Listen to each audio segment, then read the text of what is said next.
សុខសប្បាយនេះថ្ងៃនេះខ្ញុំកាត់បានមកទឹកច្រើនគួរសមដែរប្រហែលជាខ្ទង់20ដើមដែរអ្នកនេះមានទាំងមី15 T Pro M23 16 Pro ហ្នឹងមី17 Pro Max ខ្ញុំនឹងដាក់តម្លៃមួយអ្នកនេះស្អែកខ្ញុំនឹងថតតម្លៃមួយអ្នកនេះតែថ្ងៃនេះខ្ញុំសុំចេញឡងតិចសិនសម្រាប់15 Pro Max 2ដើមនេះតម្លៃល្អណាស់ស្ទើរថ្មតិចនេះថ្ម82 85នេះអានេះ82អានេះ85តែតម្លៃតែ700ស្ដើងចឹងសម្រាប់អ្នកដែលត្រូវការ15 Pro Max អីមិនស្ដើងម៉ាក់នេះ755អីដែរមកល្មមសំរុំតែមិនសិតតែទូសួននៃម៉ាស៊ីននេះស្អាតខ្ចីហ្នឹងខ្ញុំបញ្ជាក់ស្អាតខ្ចីអានេះខ្ញុំប្រហាប់តម្លៃតិចទៅដូចអានេះVivo X3 Pro ហើយមី13 T Pro iPhone 13 2ដើមនេះក៏អែមដែរអ្នកនេះ iPhone 13សិតអី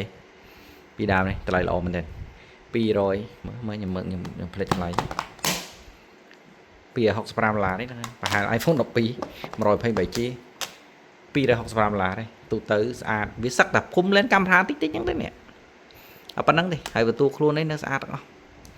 ស្អាតតិចតួចប៉ុណ្្នឹងហើយក្រងស្អាតគ្នាក្រងខ្ចីខ្ញុំធានាជូនអានេះនិយាយថា98%ទៅតែសិតភាគរយថ្មសិត8ឡើងX300 X200 Pro Mini 17 Pro Max សម្រាប់អានេះវិញតម្លៃក៏ល្អដែរនេះដោយសារវារៀងស្ទើរមានប៉ះមួយកន្លែងមួយចំនួនតិចនេះ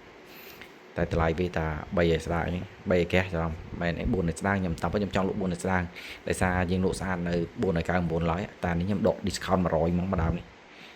គឺតា399នេះ iPhone 14 Pro Max LLA តម្លៃល្អណាស់5ស្ដាងនេះS24 FE នេះថ្លៃខ្ញុំលំអិតតម្លៃឲ្យអ្នកគ្នាហើយនេះខ្ញុំប្រាប់អ្នកថាបានចូល stock ដែលកាត់វាយដូរសេរីថ្ងៃនេះគឺភ្ញៀវដូរសេរីច្រើនមែនដែរអ្នកគ្នាគឺយ៉ាភ្ញៀវដូរសេរីគាត់ដូរសេរីនេះឡើងសេរីនោះដល់2ដើមនេះឡើងទៅ16 Pro Max នឹង2អាមី China version នេះយើងបាច់គាត់ដឹងថាដូរ China ឡើង China ទៅ global China ហ្នឹងគឺដឹងតែប៉ុណ្ណាមិនខ្វះអាវ៉ាន់ជូនអ្នកគ្នាទេនេះអញ្ចឹងទៅ16 Pro Max អានេះអញ្ចឹងគាត់ឡើង15 Pro Max អីចឹងទៅសម្រាប់អ្នកត្រូវការដូរសេរីឡើងសេរីអីខ្ញុំមកហាក់លីមកមិនទេ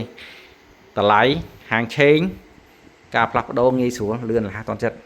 មែនដែរដល់នេះម្ដងនេះអញ្ចឹងឡាកញ្ចក់ឡើងនេះតិចនេះសឹកតិចនេះតែលក់ជូនអ្នកនេះធូរ199